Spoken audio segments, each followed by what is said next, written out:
So, hey, what's up, people? It's me, Ake, a 12th grader and a G aspirant. You're watching J with Ake. So, welcome and welcome back to my channel. I hope you are doing great. And first of all, thank you everyone जिन्होंने भी comment किया या फिर मेरा वो video देखा जो मैंने 2-3 दिन पहले डाला था रिगार्डिंग माई जेई प्रिपरेशन कि मैं क्या फ़ील कर रहा हूँ and where I am standing, how it is feeling. So first of all thank you to those who shared their kind words for me, suggestions के लिए एंड सब चीज़ों के लिए thank you. And secondly more strength to them भाई जो अभी तक सारी चीज़ों को फेस कर रहे थे and they are still fighting. भाई that's a really big thing. So I hope तुम सब अच्छे होगे एंड अपनी प्रिपरेशन कंटिन्यू कर रहे होगे. ठीक है. एंड लगे रहो भाई एंड अपना बेस्ट देने की कोशिश करो. ज़्यादा स्ट्रेस मत लो. Whatever will be the thing going to happen, जो होना होगा हो जाएगा, बट बस अपने तरफ से बेस्ट दो एंड डोंट थिंक कि एनीथिंग इज़ अ वेस्ट. ठीक है. सब अच्छा होगा, बस तुम अपना बेस्ट दो. एंड अगर मैं अपनी जेई प्रिपरेशन की बात करूँ तो I am getting back in my track. अब लास्ट का 30 डेज़ का लैप है and we have to give our best in this 30 days. अब कैसे बेस्ट दे सकता हूँ मैं अपने तरफ से, मैं वो शेयर करने वाला हूँ. सो माई ओवरऑल प्लान इज़ कि अपना मैक्सिमम आउटपुट प्रोड्यूस करना है मुझे, जिसमें जो चैप्टर्स पढ़ चुका हूँ मैं उनमें ग्रिप होल्ड करने की कोशिश करूँगा कि उनके क्वेश्चंस अच्छे से वहाँ बना पाऊँ एग्ज़ाम के दिन. एंड अगर मैं तुम्हें कंडीशन बताऊँ सिलेबस वाइज तो अप्रॉक्स लेके चल सकता हूँ कि मैं 50+ चैप्टर्स तो मैंने करे होंगे यार, जहाँ तक मुझे याद है. ठीक है. तो लेके चलते कि 50+ चैप्टर्स हैं. अब मुझे उन सब में मैक्सिमम चीज़ों को रिवीजन करना है, विथ प्रैक्टिस के साथ चलेंगे. तो and revision in the sense अगर मैं तुम्हें कहूँ तो due to school pre boards मैंने 12th का पोर्शन ऑलमोस्ट रफली अच्छे से रिवाइज़ कर ही लिया है. मैं ये कह सकता हूँ कि मुझे फॉर्मूलेस आते हैं, किस तरीके से अप्लाई कर सकता हूँ, मुझे वो सब तो आता है. ठीक है. तो अब मैं उन्हें क्वेश्चंस के साथ साथ चीज़ें कंटिन्यू करूँगा, जहाँ फंसता हूँ भूलता हूँ उन्हें रिवाइज़ करेंगे. एंड अब बात करें 11th की, तो अब ऐसा कुछ प्लान नहीं है कि सेपरेटली रिवीजन करेंगे. अब मिक्स रिवीजन का टाइम है, तो मैंने डिसाइड किया है कि मैं पहले 12th और 11th का मिक्सअप करके जो टॉप प्रायोरिटी के चैप्टर्स हैं उनसे शुरू करूं. पहले टॉप प्रायोरिटी वाले चैप्टर्स का रिवीजन ख़त्म कर लूं एंड ऐसे करते करते लोअर ऑर्डर पे चलेंगे. ठीक है. एंड जितना मैक्सिमम हो सके वो करेंगे. एंड लाइक हायर ऑर्डर वाले जो प्रायोरिटी के हैं, अगर वो चैप्टर्स मैंने नहीं करे हों, हो सकता है कुछ अगर छूट गए हों, तो मैं उन्हें कंप्लीट करने की भी कोशिश करूँगा. तो मेरा ये प्लान है.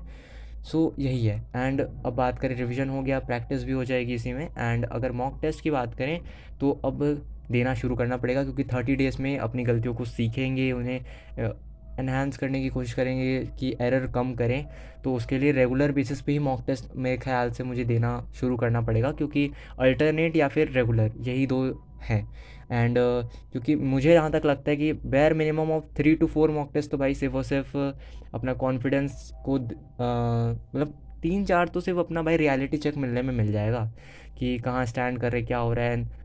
एक सिटिंग में 3 आवर सॉल्विंग करना उस पे चला जाएगा, क्योंकि 8 घंटे कंटिन्यूअस पढ़ना एक अलग चीज़ है एंड 3 घंटे उसी चीज़ का रिकॉल करके इम्प्लाई करना is a different thing.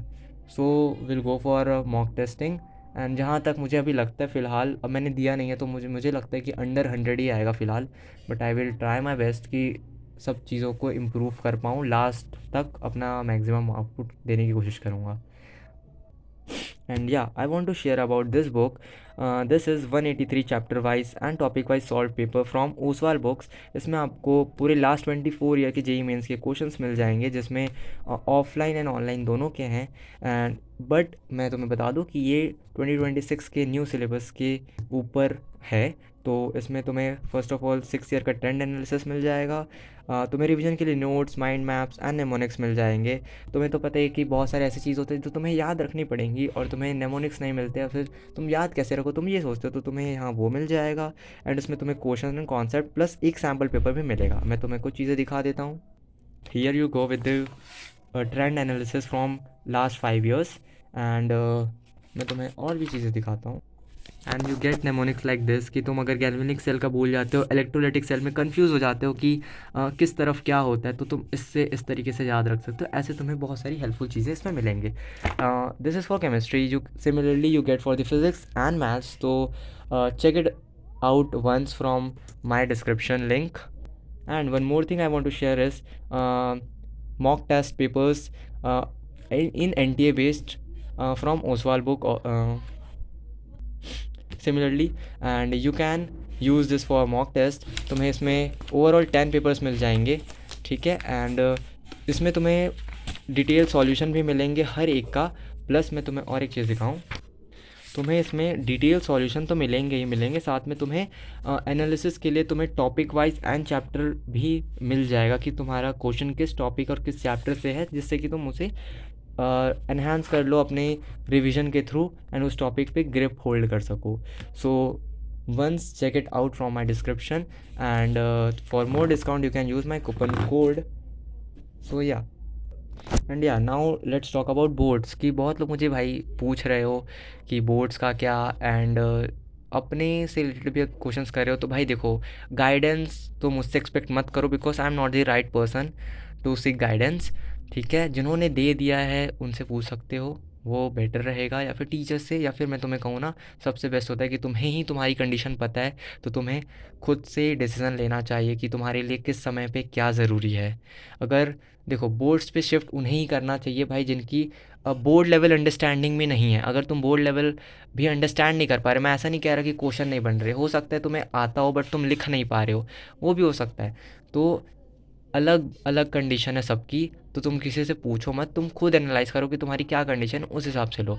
And pre board से मैं इतना तो सीख गया, रियलिटी चेक मुझे मिला है तो, कि boards it's not gonna be easy, ठीक है।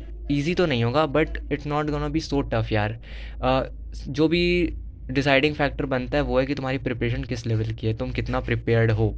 अब अगर तुम अभी तुम्हारा सिलेबस ही कंप्लीटेड नहीं है पूरा, तो फिर प्रॉब्लम बन सकता है, क्योंकि उस समय तुम सिलेबस कंप्लीट करोगे तो रिवीजन कब करोगे भाई? एग्ज़ाम से पहले तुम सिर्फ रिवीजन पे फोकस करोगे, दैट विल बी बेनिफिशियल।